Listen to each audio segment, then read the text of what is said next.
सिद्धार्थ के बार बार धमकी देने के बाद रवि ने गुल्लू को चोरी करने की बात कबूल ली थी और साथ ही साथ ये भी बता दिया था कि उसने गुल्लू को कश्यप नाम के आदमी के हाथों बेच दिया है, जो किसी ईगल गैंग से ताल्लुक रखता है। ये बात सुनने के बाद सिद्धार्थ समेत वहां खड़े लोगों के पैरों तले से जमीन खिसक गई थी। उधर अधूता के द्वारा छोड़े गए निशान से रणधीर और टिया को यह पता लग चुका था कि जो आदमी उसके पास मौजूद है वो सिद्धार्थ से संबंध रखता है। अब वो भी सिद्धार्थ को ढूंढने निकल पड़े थे। इधर सिद्धार्थ ने जब रवि से कश्यप के बारे में सवाल किया तो उसने सिद्धार्थ को जवाब देते हुए कहा, मुझे उसका ठिकाना नहीं पता, हम दोनों कभी एक जगह पर नहीं मिले। रवि का जवाब सुनकर सिद्धार्थ का पारा और गर्म हो गया था, क्योंकि उसे लग रहा था कि शायद रवि झूठ बोल रहा है। अब अगर तुमने झूठ बोला ना रवि, तो समझ लेना कि जान से मार दूंगा तुम्हें, सिद्धार्थ ने दांत पीसते हुए कहा। और उसका गुस्सा देखकर रवि और उसका बाप दोनों सहम गए थे। मैं सच कह रहा हूं, हमारी सिर्फ फोन पर बात होती है, रवि ने जवाब दिया। तो फोन करो उसे, गुरबचन ने कहा। और गुरबचन के इतना कहने के बाद रवि ने अपना फोन निकालकर कश्यप को फोन मिला दिया था। 2-3 बार बेल जाने के बाद कश्यप ने फोन उठा लिया था और उसके फोन उठाने के बाद सिद्धार्थ के इशारा करने पर रवि ने फोन को स्पीकर पर डाल दिया था। हाँ बोलो रवि, क्या हुआ, फोन क्यों कर रहे हो, कश्यप ने सवाल किया। वो लाल पांडा किधर है, रवि ने सवाल किया। तुम्हें सुबह पैसे मिल जाएंगे, अब इससे मतलब ना रखो कि किधर है, कहाँ है, किसके पास है, कश्यप ने रवि को डांटते हुए कहा। कश्यप के द्वारा डांटे जाने के बाद रवि चुप हो गया था, क्योंकि वो कश्यप से डरता था। उसके चुप हो जाने के बाद कश्यप ने फोन काट दिया था। फिर से फोन मिला और बोल कि मुझे वो नहीं बेचना, सिद्धार्थ ने रवि से कहा। रवि का मन तो नहीं कर रहा था, लेकिन सिद्धार्थ और बाकी लोगों के डर से उसे ना चाहते हुए भी कश्यप को दोबारा फोन करना पड़ा था। दोबारा रवि का फोन आते देखकर एक बंगले के अंदर बैठे कश्यप का चेहरा गुस्से से लाल हो गया था। गुल्लू उस बंगले के बाहर खड़े एक ट्रक के अंदर रखे एक पिंजरे में बंद था। वहां गुल्लू के साथ कई और जानवर भी बंद थे, जिसमें अधिकतर जानवर और पक्षी ऐसे थे जिनका शिकार करना प्रतिबंधित था। गुल्लू के ठीक सामने पिंजरे में एक बहुत बड़ा ग्रे फाल्कन कैद था। उसके पैरों में जंजीर बंधी हुई थी और उसकी हालत देखकर यह साफ कहा जा सकता था कि ये ग्रे फाल्कन बहुत दिनों से कैद है और कहीं दूर से इसको लाया जा रहा है, क्योंकि इस ब्रीड के ग्रे फाल्कन यहाँ पाए नहीं जाते थे। गुल्लू भले ही केज में बंद था, लेकिन उसके चेहरे को देखकर तनिक भी एहसास नहीं हो रहा था कि उसे इस बात की चिंता है। वो बहुत आराम से उस पिंजरे में पड़ा हुआ था। क्या है बे, मरना है क्या तेरे को, बार बार फोन क्यों कर रहा है, कश्यप ने फोन उठाते ही रवि को गाली देते हुए कहा। मुझे नहीं बेचना है उसे, वो लाल पांडा मुझे वापस कर दो, रवि ने कश्यप से कहा। रवि के मुंह से लाल पांडा वापस करने की बात सुनते ही कश्यप का खून खौल गया था। तेरा दिमाग खराब है क्या रे, उस लाल पांडा को बॉस ने खुद लाने को कहा है और तू कह रहा है कि तू नहीं बेचेगा। अगर बॉस तक ये बात पहुंची तो घर से उठवा लिए जाओगे, कश्यप ने दांत पीसते हुए रवि को जवाब दिया। और जैसे ही फोन कटने जा रहा था कि सिद्धार्थ ने रवि के हाथ से फोन ले लिया और बोला, अगर उस लाल पांडा को कुछ हुआ तो सोच लेना, मैं तुझे, तेरे बॉस को और तेरे पूरे गैंग को तहस नहस कर दूंगा। फोन पर रवि के अलावा और किसी की आवाज सुनकर कश्यप चौंक गया था। उसे पहले से ही शक था कि रवि से यह सब कुछ कोई बुलवा रहा है, लेकिन जब सिद्धार्थ ने उसे धमकी दी तो उसका शक यकीन में बदल गया था। तू है कौन बे, और मुझे धमकी देने की तेरी हिम्मत कैसे हुई, कश्यप सिद्धार्थ को हड़काते हुए बोला। मैं तेरी मौत हूं, बस वेट कर, तेरी मौत तुझ तक कब पहुंच रही है। इतना कहकर सिद्धार्थ ने फोन काट दिया था। सिद्धार्थ के इतनी बुरी धमकी देने की वजह से कश्यप अंदर तक हिल गया था, क्योंकि उसे सिद्धार्थ की बातों में सच्चाई लग रही थी। फोन काटने के बाद सिद्धार्थ ने रवि से उस जगह पर लेकर चलने को कहा था जहां पर उसने गुल्लू को कश्यप के हवाले किया था। सिद्धार्थ, रवि और गुरबचन तीनों वहां से उस जगह के लिए निकल गए थे। बाकी के लोग वहीं रुक गए थे। अभिमन्यु ने बीरेन के पास फोन करके सारी सिचुएशन बता दी थी और बीरेन भी सिद्धार्थ की सुरक्षा को लेकर परेशान हो चुका था, क्योंकि उसने भी ईगल गैंग के बारे में सुन रखा था। लेकिन जब अभिमन्यु ने उसे ये बताया कि गुरबचन भी उसके साथ गया हुआ है, तो उसके दिल में थोड़ी सी राहत आ गई थी। इधर सिद्धार्थ गुल्लू को ढूंढने के लिए परेशान हो रहा था और उधर चंद्रमा पर कैद करके रखे गए अधूता को कुछ समझ ही नहीं आ रहा था कि आखिर में उसके अभियान को रोककर उसे यहाँ क्यों कैद कर दिया गया है। वो अभी इस बारे में सोच रहा था कि तभी उसके कानों में श्रीमंत की आवाज गूंजी। अधूता, महान माँ तुमसे कुछ बात करना चाहती हैं। श्रीमंत की आवाज सुनकर अधूता सावधान हो गया था। जी महान माँ, अधूता ने कहा। तुम्हें सुप्त अवस्था में जाना होगा अधूता, फिर जब हमें तुम्हारी जरूरत होगी हम तुम्हें जगा लेंगे, महान माँ ने अधूता से कहा।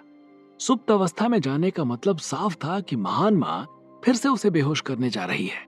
इसलिए जब महान माँ ने अधूता से ये कहा तो वो घबरा गया और महान माँ से बोला, मेरे साथ ऐसा मत करिए महान माँ, मेरी आपसे हाथ जोड़कर विनती है कि मेरे साथ ऐसा मत करिए, मुझे वापस इंद्रनगर बुला लीजिए।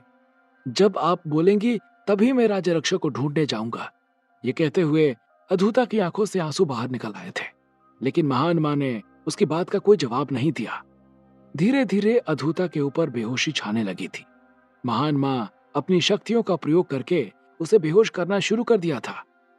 अधूता बार बार निवेदन कर रहा था कि महान माँ उसे बेहोश ना करे, लेकिन महान माँ ने उसकी बात को अनसुना कर दिया था और कुछ देर के बाद अधूता के सामने अंधेरा छा गया था। आपने उसे बेहोश क्यों कर दिया महान माँ?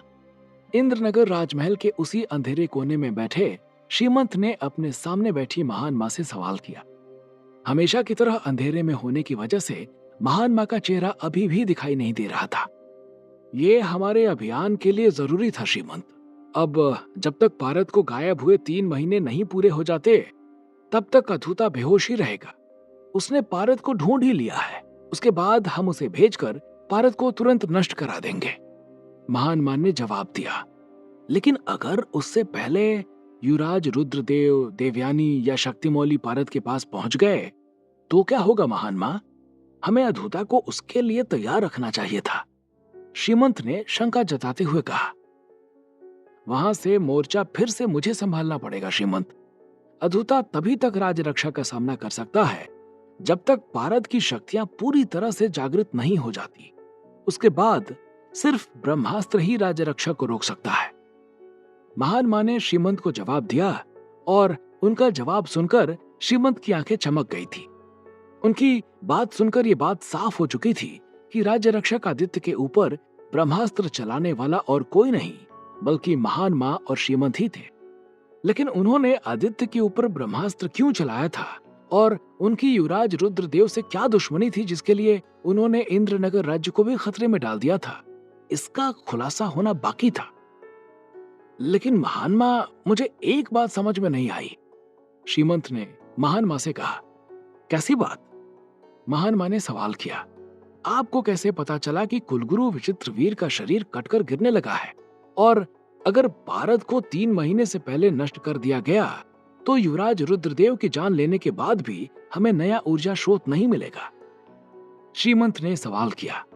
कुछ राज दफन ही रहें तो ज्यादा बेहतर है श्रीमंत, और आज से तुम मुझसे कोई सवाल नहीं करोगे, सिर्फ मेरा आदेश सुनोगे, महान मां ने जवाब दिया और श्रीमंत वहां से चला गया था।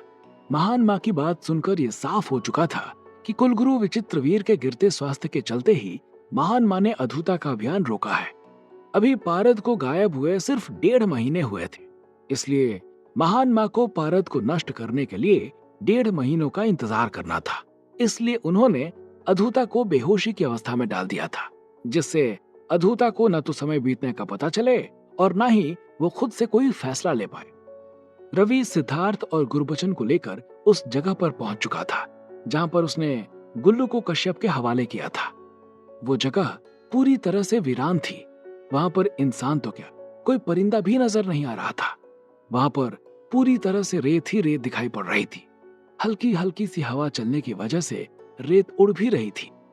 क्या सच में तुमने गुल्लू को यहीं छोड़ा है? सिद्धार्थ ने रवि से सवाल किया। हाँ, मैं अब आपसे झूठ नहीं बोल रहा हूं, मेरा विश्वास करो, रवि ने सिद्धार्थ को जवाब दिया। अभी वो लोग आपस में बातें कर ही रहे थे कि तभी गुरबचन की नजर वहां से कई किलोमीटर दूर से आती हुई एक रोशनी पर पड़ गई थी, जो शायद आग जलने की थी। वो देखो सिद्धार्थ, आग जलने की रोशनी। मुझे लगता है कि ये वही लोग हैं जिनके पास गुल्लू है, गुरबचन ने सिद्धार्थ से कहा। गुरबचन की बात सुनने के बाद सिद्धार्थ ने जब उस आग की ओर देखा तो उसे भी वही शक हो चला था जो गुरबचन को हुआ था, और वो तीनों लोग उस आग की तरफ बढ़ गए थे। वो आग उनसे करीब 3 से 4 किलोमीटर दूर जल रही थी। चूंकि वहां पर इतना बड़ा रेत का खुला मैदान पड़ा हुआ था, इसलिए उस आग की लपट उन लोगों को दिखाई पड़ रही थी। इधर सिद्धार्थ उस आग की लपट को देखकर उस तरफ बढ़ता जा रहा था, और उधर ईटानगर की सड़कों के बगल में बने जंगल में अमन बहुत तेजी के साथ भाग रहा था और उसे कुछ लोग दौड़ाए जा रहे थे। अमन एक जिम फ्रीक और वेल मेंटेन बॉडी का आदमी था, लेकिन जो उसका पीछा कर रहे थे वो लोग भी कम नहीं थे। वो बस अमन से कुछ ही पीछे थे। अमन का पीछा करने वाले लोगों को जब ये लगा कि वो अमन को पकड़ नहीं पाएंगे, तो उन्होंने अमन के ऊपर एक चाबुक जैसी दिखने वाली रस्सी फेंक दी थी, और रस्सी जाकर सीधा अमन के पैरों में लिपट गई थी, और अमन मुंह के बल वहीं गिर गया था। और उसके बाद वो लुढ़कते हुए दूर चला गया था, और फिर एक पत्थर से टकराने के बाद उसका सिर फट गया था। अमन ने उठकर वहां से भागने की भी कोशिश की, लेकिन तब तक उसका पीछा करने वाले लोग वहां आ चुके थे, और उन्हें आया देखकर अमन का चेहरा भयानक रूप से पीला पड़ चुका था। आखिर कौन थे वो लोग जो कर रहे थे अमन का पीछा, और क्या है महान माँ का सच? कौन है महान माँ जो मारना चाहती है युवराज रुद्रदेव को? और क्या सिद्धार्थ आसानी से सफल हो जाएगा गुल्लू को ढूंढने में, या फिर उसके ऊपर आएगी कोई नई मुसीबत? आखिर पिंजरे में बंद होने के बाद भी क्यों नहीं है गुल्लू को पकड़े जाने की फिक्र? क्या होंगे इन सभी सवालों के जवाब? हमें कमेंट करके जरूर बताएं, और आगे की कहानी जानने के लिए सुनते रहिए भूमिपुत्र, सिर्फ पॉकेट एफएम पर।